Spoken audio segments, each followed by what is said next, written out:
এই জন্য সাপোর্ট অত্যন্ত গুরুত্বপূর্ণ একটি বিষয়, কারণ আপনি সাপোর্ট যদি পর্যাপ্ত পরিমাণ না দিয়ে থাকেন তাহলে কিন্তু ঢালাইটি আপনি কোনোভাবেই করতে পারবেন না।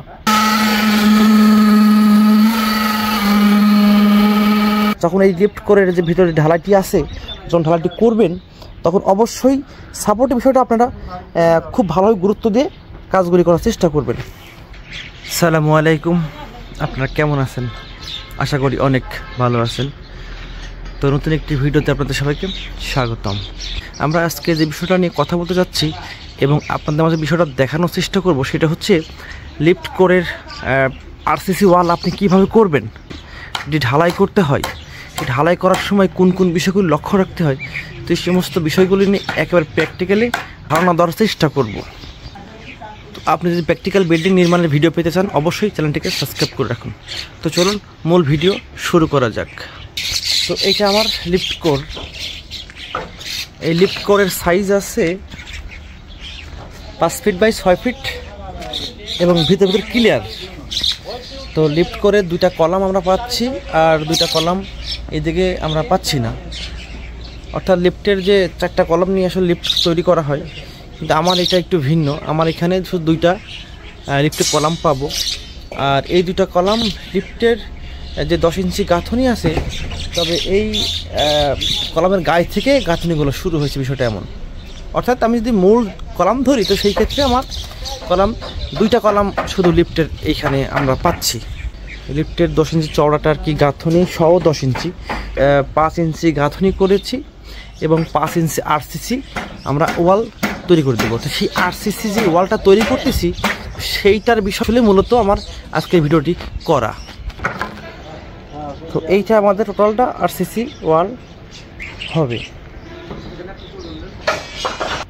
তো এইটাই আমার লিফট কোর। তো এই লিফট কোরের চতুর্পাশে আমরা 5 ইঞ্চি গাঁথনি করেছি এবং মাঝখানে আমরা শাটারিং করে এখানে ঢালাই করে দেব। তো অনেকেই জায়গায় দেখি যে টোটালটা গাঁথনি না করে টোটালটা আরসিসি ওয়াল করে দেয়, তো সেটা করাও যেতে পারে। তবে আমার এখানে আসলে ডিজাইনে বিষয়টা এমনই দেখাচ্ছে যে 5 ইঞ্চি গাঁথনি এবং 5 ইঞ্চি আরসিসি ওয়াল। তো এখন আসলে মূলত যেই ঢালাই করার সময় সবথেকে যে গুরুত্বপূর্ণ যে বিষয়টি লক্ষ্য রাখতে হবে তার মধ্যে অন্যতম হচ্ছে এই শাটারিংয়ের সাপোর্ট। আপনারা দেখতে পাচ্ছেন আমরা অতিরিক্ত এখানে সাপোর্ট দিয়েছি। তো আপনি যদি এই সাপোর্টটি ঠিকমতো না দেন তাহলে কিন্তু আপনার এই যে ঢালাইটি আঁকাবাঁকা হয়ে যাবে এবং এমনও হতে পারে যে একেবারে ঢালাইটি ফেলও করতে পারে, শাটারিং ফেটে বা শাটারিং ফেল করে যাকে বলা হয়।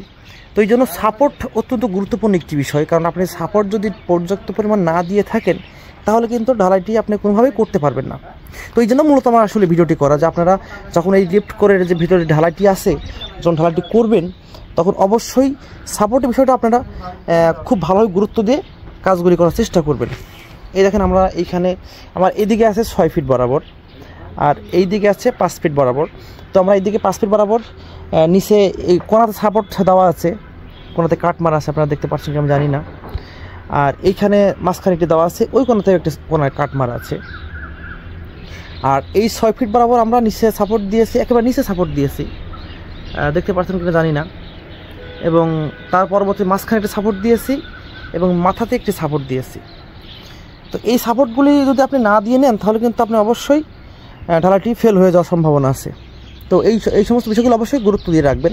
আর একটা গুরুত্বপূর্ণ বিষয় যেটা হচ্ছে যখন আপনি এই ইটের সঙ্গে যদি কোনো 5 ইঞ্চি ওয়াল থাকে, সেই ক্ষেত্রে যখন আপনি ঢালাই করবেন অবশ্যই এই ইটগুলি সুন্দর করে ভিজাই নিতে হবে, খুব সুন্দর করে ভিজাই নিতে হবে। কারণ যদি ইটগুলো সুন্দর করে না ভিজাই নেন তাহলে কিন্তু যখন ঢালাইটা আপনি ঢালবেন, যে ঢালাইয়ের মধ্যে যে মশলাটা যে পানি থাকে সেই পানি কিন্তু ইট কিন্তু শোষণ করে নেবে। এই বিষয়গুলো অবশ্যই আপনি লক্ষ্য রাখবেন। ঢালাই করার আর একটা গুরুত্বপূর্ণ বিষয় যেটা লক্ষ্য রাখতে হবে সেটা হচ্ছে ক্লিয়ার কভার।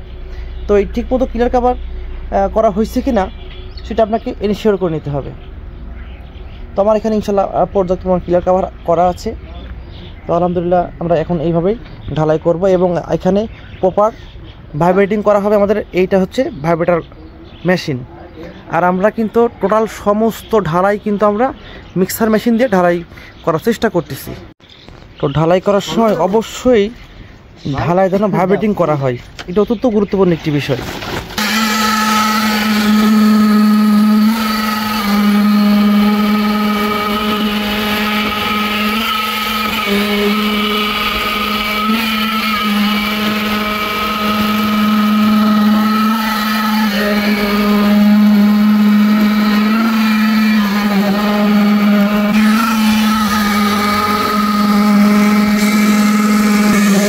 ভাইব্রেটরটা যেন একই স্তরে অনেক সময় না ধরে রাখা হয়, এই বিষয়টা আপনাকে অবশ্যই লক্ষ্য রাখতে হবে। তো সবাইকে অসংখ্য ধন্যবাদ ভিডিওটি দেখার জন্য। আর যদি ভিডিওটি ভালো লাগে অবশ্যই একটি লাইক করবেন। তো আজকের মতো এখানে জানিয়েছি, আল্লাহ হাফেজ।